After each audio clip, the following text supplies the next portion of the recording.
Chapter 21, Outside the Lines in El Sal. San Salvador, November 2007. Buenos dias, señor, Fernando Palacios said.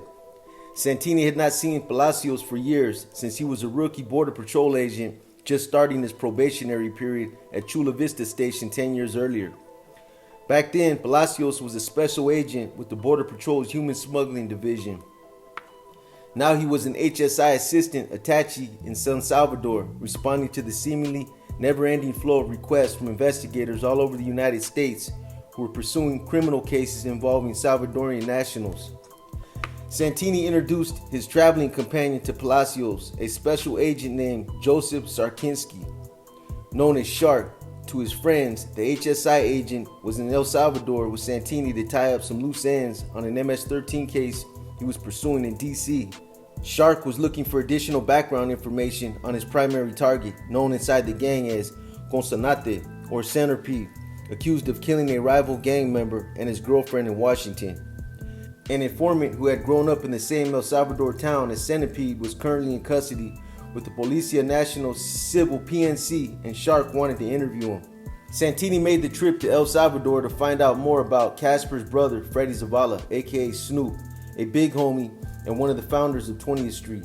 Although he was locked up thousands of miles away, Snoopy continued wielding major influence over the clique's activities in California. The two HSI agents were also in El Salvador to meet with Salvadorian police members of the FBI's newly formed Transitional Anti-Gang TAG Joint Task Force in San Salvador. Known with local law enforcement circles as the Cat House or the Central Anti-Bandidas Transnational, it was a clandestine facility where about 20 specially trained PNC officers and 10 analysts assisted the FBI in disrupting transnational criminal networks. 3 years of liaison work, coupled with officers of generous funding and U.S. visas for Salvadorian officers, otherwise known as sanctioned bribery, convinced the PNC to collaborate and work with the FBI. Santini had attempted on several previous occasions to work through HSI headquarters to establish a point of contact with TAG, but he had been stymied at every turn. The FBI was extremely keen to learn more about Santini's targets in San Francisco and willing to insist in obtaining information from El Salvador that could benefit Operation Devil Horns. However, the Bureau insisted on becoming full partners in Santini's case in exchange. The agent refused the FBI's demands for cooperation, and so his request to access to TAG had gone nowhere. Santini's original opinion of the FBI as the preeminent American law enforcement agency shared by much of the general public had deteriorated badly since the state of his investigation into 20th Street. Based on his experience in San Francisco, he believed the FBI functioned more like a rich bully, throwing lots of money and equipment at local law enforcement agencies, then swooping in to steal the glory whenever an investigation was already developed to the point of imminent success. Essentially, Santini thought the Bureau was functioning the same way with the local police in El Salvador. Working channels through HSI's International Affairs Division, Santini linked back up with Palacios, who revealed that their agency had backdoor access to the Cat House. The inside source was one of Palacios' Foreign Service National FSN employees, who are foreign nationals working overseas for the U.S. government. The FSN, a former PNC officer, had strong ties to several of the officers assigned to TAG.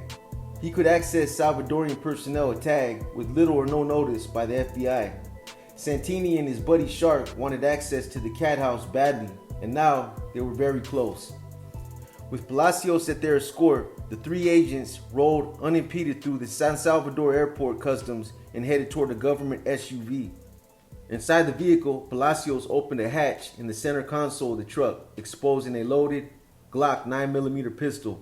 "It's here," he said, "just in case." "I'd prefer something bigger," Shark said, grinning. "Where's the M4? "At the city outskirts." With the San Salvador volcano looming in the distance, dirt roads cut through row after row of tiny, single-room shanties covered with corrugated metal and plastic tarps. Small children and chickens scampered around squalid homes, watching cars whiz by. Closer to the city, more prosperous cinder block residents sided with pastel-colored adobe were built onto the hillsides. Palacios drove Santini and Shark to the U.S. Embassy for brief introductions with some staff and to pick up the FSN. After a quick briefing, the four headed to the Cat House, a place so secret it was a mystery even to most people in local law enforcement. Most of the local cops knew Cat existed, but few knew exactly where it was or who was assigned to it.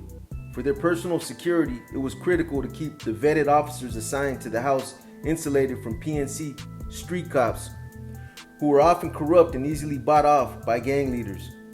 El Salvador was known worldwide as a dangerous place, including MS-13, 18th Street, and other smaller criminal groups. There were an estimated 39,000 gang members, thought to be responsible for 27% of violent crimes and 40% of homicides committed in the country. Some observers of the country argued that there were more killings during the 1990s than there were during the country's previous 12 years of civil war. The crime situation had only worsened since the turn of the 21st century. Statistics from 2005 indicated 56 murders per 100,000 inhabitants in El Salvador, ranking the country as the most violent in the region. In 2002, the country's annual overall murder rate stood at 2,024, rising to 3,182 by 2005. Young men between 19 and 30 years of age were particularly at risk, totaling some 55% of murder victims in the country, according to stats from the PNC and National Attorney General's office. The average homicide rate for young people was estimated at greater than 90 deaths per 100,000 inhabitants in 2004, while the rate rose 114 per 100,000 the following year.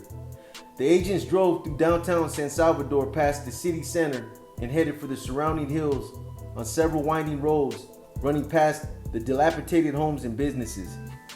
The FSN drove cautiously since it was common for street hoodlums to steal manhole covers and sell them for melt value of their aluminum.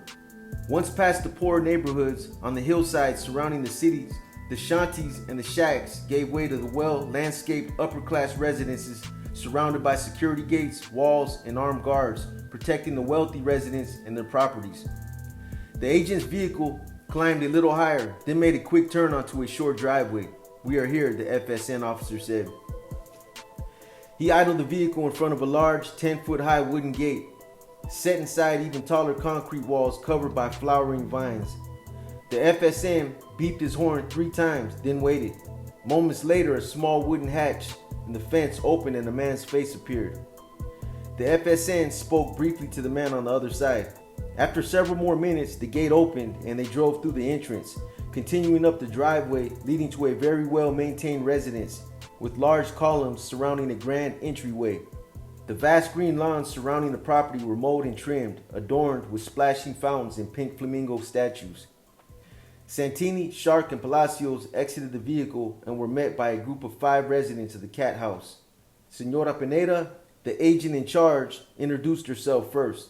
She escorted them into the foyer of the residence and introduced the Americans to several more officers inside. The Cat House was just that, a house, a 6-bedroom rancher. Its rooms were cleared of residential comforts and filled with low-end office furniture. There were numerous computer workstations installed throughout, enough to accommodate approximately 20 agents. There were lockers and makeshift sleeping quarters, and it appeared as if some of the employees worked long shifts and stayed the night, or perhaps even lived there. Santini and Shark were whisked to a bedroom that had been converted into a cramped conference space. Here they were given a PowerPoint presentation illustrating the structure of MS-13 in El Salvador and its large network, which extended from Central America through Mexico and into the United States, all controlled mostly by the gang's senior leaders in El Salvador. Santini and Shark were impressed by the presentation and the wealth of information the tag agents had compiled. Their analysis all checked out with Santini's own understanding of the gang's organization. When the briefing was finished, Santini provided the Salvadorians with intel obtained through CASHAPP about Flash, the money mule in El Salvador who acted as a conduit for 20th Street to the big homies. He gave them everything they needed to know about Flash and where and how he was transferring the money so the Salvadorian police could set up a bust and disrupt the clique's financial network. As Santini and Shark were leaving the house, they walked past a large sliding glass entryway. Outside, they spied a big in-ground pool and a lush lawn where several men were kicking around a soccer ball. Their FSN said 2 of the men were FBI agents assigned to tag.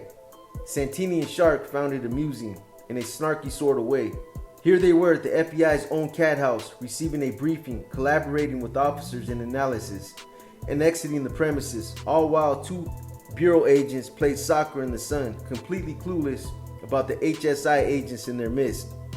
They left with a more complete understanding of 20th Street's connections to the big homies, including Casper's brother Snoopy, verifying everything Casper had told Santini about Snoopy's exact prison location and his ties with other senior gang members. Santini also made connections with Salvadorian gang experts at the Cat House who might prove highly valuable as subject matter experts in any upcoming trials against MS-13. In addition, he received new information about certain individuals who were making cash withdrawals from Banco Agricola in El Salvador. In addition, he received new information about certain individuals who were making cash withdrawals from Banco Agricola in El Salvador after deposits were made by gang members at the bank's branch in the Mission. Santini's expanded ambition for the investigation now was to build a case strong enough to extradite some big homies to the United States, which of course, if successful, would be the first time in history it was done.